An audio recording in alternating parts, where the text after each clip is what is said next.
Students, now we are continuing with the chapter continuity. Now let's see the another one example. Find the value of k so that the function f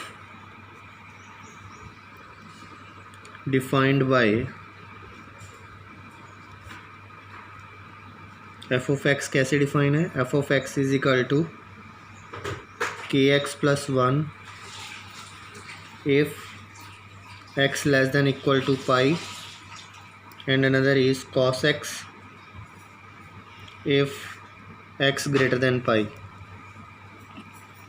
is continuous at x equal to pi. अगर x equal to pi पे function continuous है तो हमने value निकालनी है k की कि k की क्या वैल्यू आएगी. तो कैसे कैलकुलेट करेंगे? We have f of x is equal to kx plus 1 if x less than equal to pi and cos x if x greater than pi. तो पाई पे हमने चेक करना है. तो लेफ़्ट हैंड लिमिट के लिए हम कौन सी वैल्यू लेंगे? लेफ़्ट हैंड लिमिट जब लेस देन है, लेस देन केस में हम नेगेटिव लिमिट अप्लाई करते हैं, that is our left hand limit. So limit x tends to minus pi of f of x, तो that's equal to limit x tends to minus pi f of x. Function उस time पे क्या होगा? k of cos kx plus 1. kx plus 1 function जो है negative limit के लिए होगा. Now take x is equal to, x को चेंज करते हैं पाई माइनस h में एज h टेंड्स टू 0 के लिए. तो this function becomes limit h tends to 0 हो जाएगा. और now k x will be changing pi minus h plus 1. This expression is coming. Now applying the limit on it, when h tends to k 0 is applying, it becomes k pi minus 0 plus 1, and this function becomes k of pi plus 1. This is calling as equation number 1. When limit x tends to minus pi, the function value will be k pi plus 1. This value is coming to us. Now for the right hand limit के लिए limit x tends to positive pi लेंगे. तो function कैसे define है? Function is cos x if x greater than pi.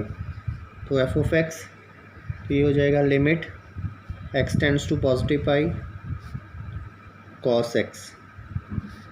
Now the function take x is equal to pi plus h as h tends to 0 में change हो जाएगा. Now this expression will be changing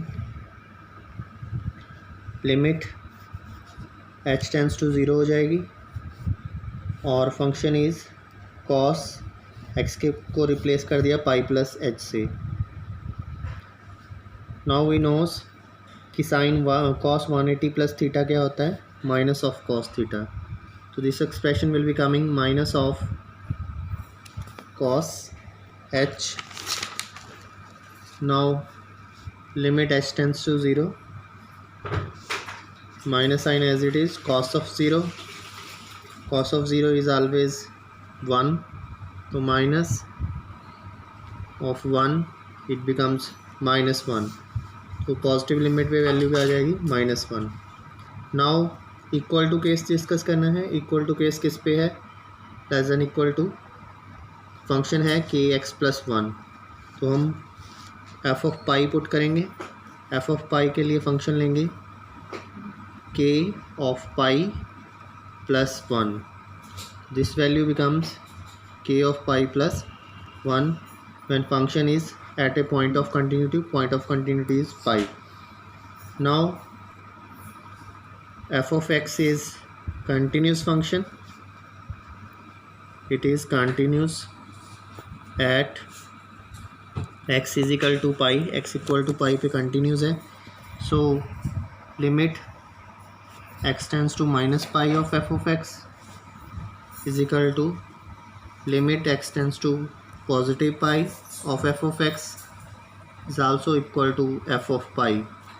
ये by the definition of continuity तीनों values left hand limit, right hand limit और point of continuity पे इक्वल होती हैं. अगर तीनों वैल्यूज़ इक्वल हैं तो फंक्शन कंटिन्यूस मानते हैं. तो f of negative pi x tends to negative pi पे हमने जो वैल्यू कैलकुलेट की थी तो that is k of pi plus one. तो यहाँ सब्स्टिट्यूट कर देंगे k of pi plus one. Right hand limit पे हमारे पास जो वैल्यू पॉजिटिव पे आई थी दैट इज़ माइनस वन. तो यहाँ माइनस वन फिल कर देंगे. और एफ ऑफ पाई पे value again K of pi plus one. This value is coming to us. Now हमने के की वैल्यू निकालना है. टेकिंग फर्स्ट टू इक्वल कर लेंगे, इनको इक्वेट करेंगे तो ये बन जाएगा. This implies K of pi plus one equal to minus one. तो K pi becomes minus 1, this 1 goes to there and it becomes also minus. This implies k pi is equal to minus of 2 and k becomes minus 2 over pi. तो k constant की value हमारे पास क्या आ जाएगी, minus 2 over pi. This is all about regarding this example. Now see the next one.